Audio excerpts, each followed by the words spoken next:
Queridos, a graça e a paz do Senhor Jesus, tudo bem com vocês? Hoje nós vamos meditar na palavra do nosso Deus, no texto de Marcos, capítulo 10, versos 46 até o 52. É o texto que fala da cura do cego Bartimeu. A gente poderia até colocar como título dessa mensagem a pergunta de Jesus: o que queres que eu te faça? Mas eu creio que podemos olhar por esses dois aspectos. O aspecto do homem que clama, que busca a Jesus, mas acima de tudo nós estamos refletindo a respeito da própria pessoa de Jesus. Então, quando nós lemos o Evangelho, o centro do Evangelho é Jesus. Então, tudo que Jesus realizou, as obras que ele fez, os milagres, os sinais, os ensinamentos, era justamente para mostrar a respeito, principalmente, da sua pessoa. Como nós vamos ver hoje, vamos aprender muito a respeito das atitudes que esse cego Bartimeu ele tomou, mas acima de tudo, a respeito da pessoa de Jesus, aqui já entrando para a parte final do Evangelho de Marcos. Então, eu vou fazer a leitura, que diz assim a palavra do nosso Deus. E foram para Jericó. Quando ele saía de Jericó, juntamente com os discípulos e numerosa multidão, Bartimeu, cego mendigo, filho de Timeu, estava sentado à beira do caminho. E ouvindo que era Jesus, o Nazareno, pôs-se a clamar: Jesus, filho de Davi, tem misericórdia de mim. E muitos o repreendiam, para que ele se calasse. Mas ele gritava mais: Filho de Davi, tem misericórdia de mim. Parou Jesus e disse: Chamai-o. Chamaram então o cego, dizendo-lhe: Tem bom ânimo, levanta-te, ele te chama. Lançando de si a capa, levantou-se de um salto e foi ter com Jesus. Perguntou-lhe Jesus: Que queres que eu te faça? Respondeu o cego: Mestre, que eu o torne a ver. Então Jesus lhe disse: Vai, a tua fé te salvou. Imediatamente tornou a ver e seguia Jesus estrada fora. Queridos, esse é um texto maravilhoso que relata as partes finais do ministério de Jesus. Quando nós olhamos nos evangelhos como um todo, especialmente Lucas, capítulo 9, verso 51, aquele texto nos diz que Jesus tomou a intrépida resolução para ir a Jerusalém. Ele já sabia que era chegada a sua hora, sabia que lá em Jerusalém ele ia cumprir o seu ministério principal, que foi morrer por nós pecadores. Então, nessa caminhada, nessa subida, como diz o texto, ele se defronta com essa cidade, e quando nós vamos ver na história bíblica, a cidade de Jericó foi a primeira cidade tomada pelos hebreus quando saem do Egito, depois de 40 anos perambulando pelo deserto. É a primeira cidade que eles tomam posse ao cruzar o Rio Jordão. E aqui nós vemos esse texto nos falando dessa história, a história que nos fala de um outro personagem que se torna bastante conhecido na Bíblia e na história da humanidade, que é Zaqueu, um homem poderoso, um homem que tinha uma grande influência, que de uma certa forma extorquia o povo, uma pessoa que era muito rica, e ele teve um encontro maravilhoso e poderoso com o Senhor Jesus Cristo. E agora nós vemos Jesus saindo da cidade de Jericó. E o texto aqui nos fala isso. Eles foram para Jericó, e quando saía de Jericó, uma multidão acompanhando Jesus. Eu creio que muitos já iam para a cidade de Jerusalém celebrar a festa da Páscoa, mas ao mesmo tempo nós sabemos que muitas pessoas que estavam acompanhando Jesus queriam ver o desenrolar dessa história, o que iria acontecer. Nós vemos no capítulo anterior a história de um outro homem chamado Jovem Rico. Jesus ali deixa bastante claro que a salvação é impossível aos homens, mas não há nada que seja possível para Deus, especialmente, ou melhor dizendo, que seja impossível para Deus com relação à salvação. E a palavra do Senhor aqui vai nos mostrando o perigo das riquezas, o pedido de Tiago e do seu irmão João, querendo, quando chegasse lá em Jerusalém, por isso que eu falei dessa expectativa, que não era só do povo, mas dos próprios discípulos de Jesus, alguns, e eles pedem para que quando Jesus sentasse no trono, um ficasse à direita e outro à esquerda. E aí Jesus falou o seguinte para eles, que o reino de Deus era muito diferente dos reinos desse mundo, dos poderes terrenos aqui, desse plano ao qual nós vivemos. E no final desse capítulo 10, ou melhor dizendo, antes do nosso texto, nós vemos aqui que Jesus diz: porque o Filho do Homem não veio para ser servido, mas para servir e dar a sua vida em resgate por muitos. Então a multidão acompanhava Jesus, querendo ver o que queria realmente acontecer lá na cidade de Jericó. E já estava bem próximo. E ao sair dessa cidade, a Bíblia nos fala desse personagem. Eu sempre gosto de falar que há várias outras histórias que aconteceram no decorrer do ministério de Jesus, mas praticamente a gente vê frisar esses dois: a história de Zaqueu e a história desse cego. E a Bíblia nos mostra que aquele homem, aqui não deixa bastante claro, simplesmente diz que ele, ouvindo a respeito de Jesus, não é isso? Verso 47, e ouvindo que era Jesus, mas lá no Evangelho de Lucas, capítulo 18, 36, ele mesmo é que pergunta, e o seu coração começou a se encher de expectativas, de uma forma ou de outra ele compreendeu, ele por fé acreditou que esse Jesus Nazareno era o Messias prometido das Escrituras do Antigo Testamento, e que naquele momento específico que eles viviam, as expectativas também eram muito altas a respeito, até porque algum tempo antes nós vimos que os magos do Oriente foram lá para a cidade de Belém, porque eles viram a luz e soube que era o rei dos judeus.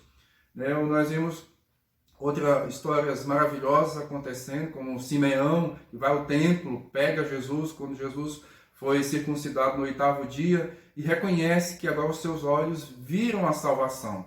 Então havia muita expectativa. E aqui vimos esse homem, o Bartimeu, era como se fosse Timeu Júnior, ou Timeu Filho, que a palavra em aramaica bar, quer dizer filho, né? E aqui na própria escritura frisa isso, filho de Timeu.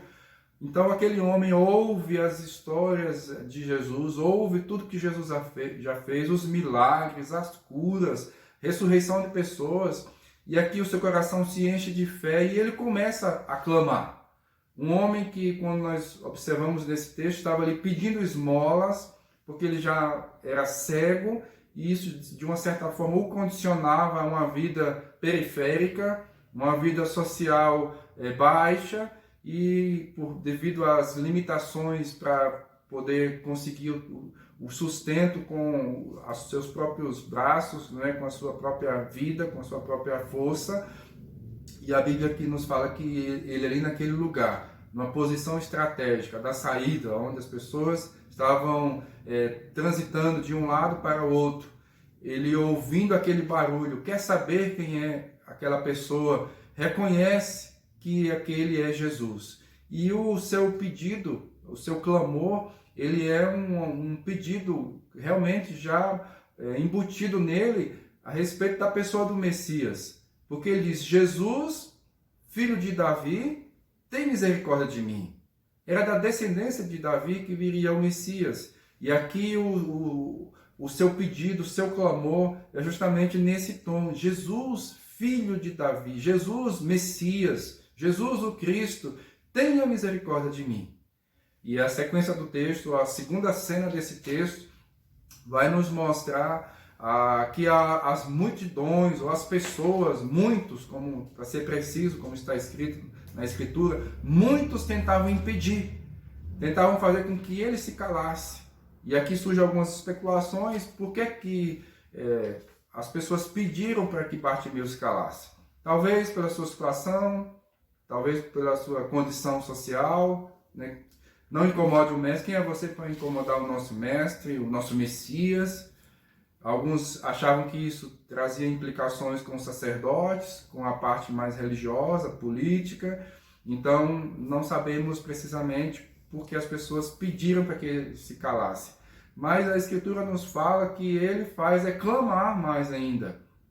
Né? Então, isso aqui nos ensina que nós também não devemos ficar incomodados ou paralisados com a opinião de muitas pessoas.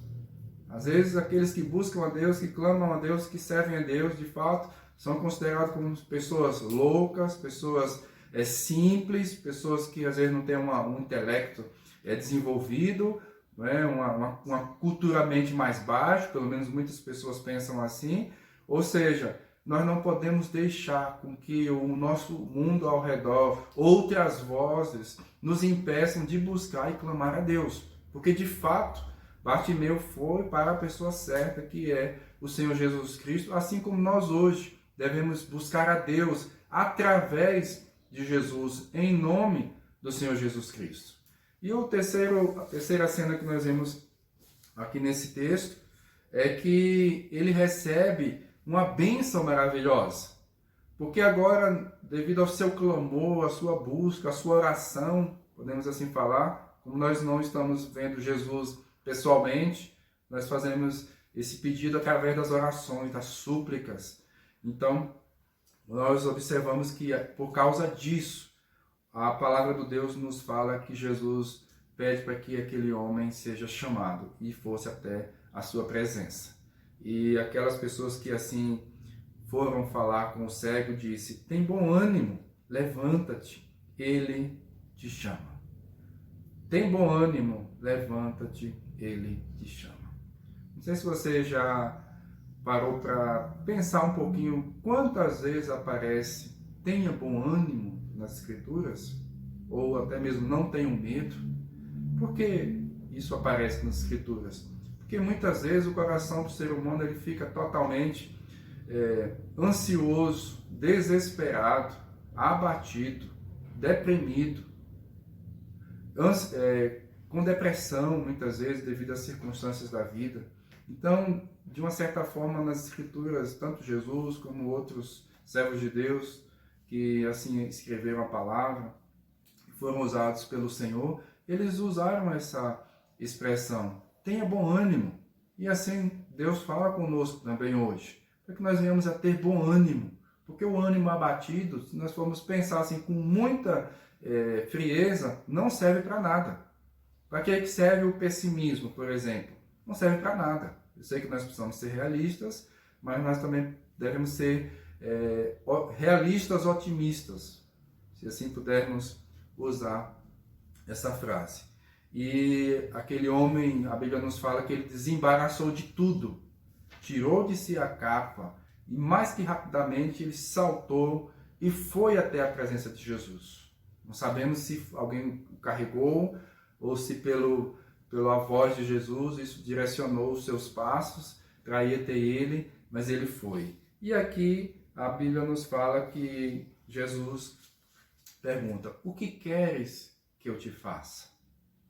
É uma pergunta até importante a gente fazer um comentário a respeito dela, porque Deus é aquele que realmente sabe todas as coisas.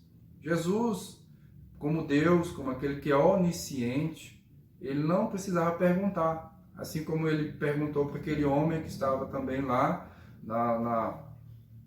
no outro lugar de Jerusalém, no poço de Siloé, e devido a algumas coisas que aconteciam ali, ele nunca conseguia pular dentro daquele poço. E quando Jesus chega e faz a mesma pergunta: o que queres que eu te faça? Então, Jesus, ou Deus, ele quer que nós, de fato, expressemos aquilo que está no nosso coração, através da oração, através dos gemidos da nossa alma, nos momentos que nós estamos passando de lutas, dificuldades. Isso é o que realmente Deus ele quer que nós façamos. E o Senhor Jesus, ele simplesmente disse, como nós vimos aqui nesse texto, Jesus disse-lhe: vai, a tua fé te salvou. E imediatamente tornou a ver e seguia a Jesus estrada afora. Algo importante é preciso ser enfatizado aqui é que Jesus diz, vai, a tua fé te salvou. E assim como outros episódios, a mulher que tinha fluxo de sangue, Jesus falou a mesma coisa, nós cremos que não foi somente uma fé no milagre, uma fé para receber a bênção, como muitas pessoas hoje têm feito muito, mas realmente é uma fé que o salvou por completo. Salvou no seu aspecto físico, da cura, do milagre, né, da sua visão, mas ao mesmo tempo nós cremos que aquele homem, ele tinha uma fé verdadeira, de fato, a respeito da pessoa do próprio Senhor Jesus Cristo. Então aquele homem que era cego, desprezado, ele passa a ver, e o texto aqui nos fala que ele passou a seguir a Jesus. Aqui não deixa claro como foi que isso aconteceu, mas lá em Lucas, no capítulo 18, verso 43, disse, imediatamente tornou a ver e seguia-o, glorificando a Deus. Também todo o povo, vendo isto, dava louvores a Deus. Eu creio que vocês já sabem da famosa pergunta, ou da primeira pergunta do breve catecismo de Westminster, que a igreja presbiteriana adota, junto com o catecismo maior e com a confissão de fé. A primeira pergunta desse breve catecismo é a seguinte: qual é o fim principal do homem? O fim principal do homem é glorificar a Deus e gozá-lo para sempre. Como eu disse, queridos, o centro do Evangelho é Jesus. É o Deus Filho encarnado que se torna homem. É aquele que se tornou carne, que viveu entre nós aqui na terra. Então, tudo que Jesus fazia era para mostrar a sua pessoa, para que as pessoas acreditassem nele como Filho de Deus, como Salvador que estava ali no mundo e queria, na sequência aqui, praticamente uma semana depois, ele ia morrer na cruz para levar sobre si o pecado de todos nós. Então é preciso crer. A salvação é pela graça, mediante a fé. E isso não vem de nós, é dom de Deus, para que ninguém se glorie. Não é por nossas obras, não é simplesmente porque nós temos até mesmo a capacidade de crer. A fé é dom de Deus, a graça é o seu favor totalmente merecido em favor de nós, pecadores. Então, tudo isso que aconteceu e tem feito, e os milagres que Jesus realizou, era para mostrar quem ele era. E, acima de tudo, para que o nome de Deus fosse glorificado. Não é o nome daquele que, às vezes, Deus usa para realizar o milagre, ou até mesmo para pregar o evangelho, para fazer qualquer outra coisa. Como João Batista disse, convém que Jesus cresça e que eu diminua. Então, toda honra, toda glória, todo louvor seja dada realmente ao nome do nosso Deus. E esse texto aqui, queridos, nos traz uma bela ilustração do caminho da salvação.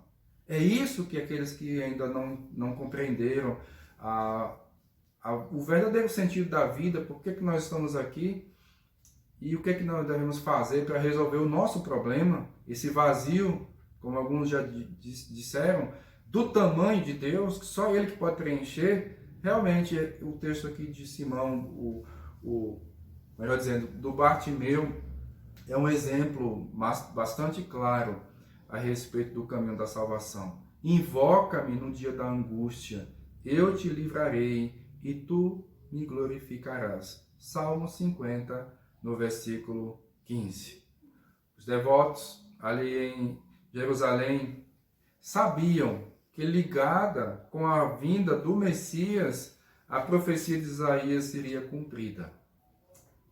Lá em Isaías 35, 5 diz: então se abriram os olhos dos cegos. Melhor dizendo, coloquei o verbo no presente, mas é o verbo no futuro. Então se abrirão os olhos dos cegos. Então, um dos sinais do Messias, um dos sinais do Salvador do mundo, daquele que haveria de vir, profetizado em todo o Antigo Testamento, é que ele também estaria abrindo os olhos aos cegos. Então, quando Jesus faz um milagre, obviamente que aquele cego Bartimeu foi beneficiado, mas acima de tudo tinha uma mensagem maior a respeito da própria pessoa do Messias. Assim também como nós vimos no Evangelho de João. No Evangelho de João ele é dividido em 7 sinais, em 7 milagres, e normalmente acontece um sinal e depois Jesus vem com as explicações, com narrativas, ou o contrário, né? Tem as narrativas, depois vem milagres. Em João capítulo 8, verso 12, Jesus diz que ele é a luz do mundo. Então, tanto a cura é um sinal do poder do Messias, como ilustra o que é que significava aquela pessoa tornar a ver de novo. Agora a luz realmente do mundo, do sol, pudesse adentrar agora, né, pelos seus olhos e ele pudesse ver. Isso é uma ilustração, ou nós podemos assim inferir com muita clareza, que estava falando daquilo que Jesus veio fazer aqui à Terra. O homem sem Deus, ele jaz em trevas espirituais. Ele não consegue ver. Lá em 2 Coríntios 4, fala que o diabo cega o entendimento dos incrédulos para que não lhes resplandeça a glória de Cristo, a luz do Senhor Jesus. Então, nós vimos aqui em João 8, 12, Jesus dizendo, eu sou a luz do mundo. E no capítulo 9, Jesus também cura um outro cego.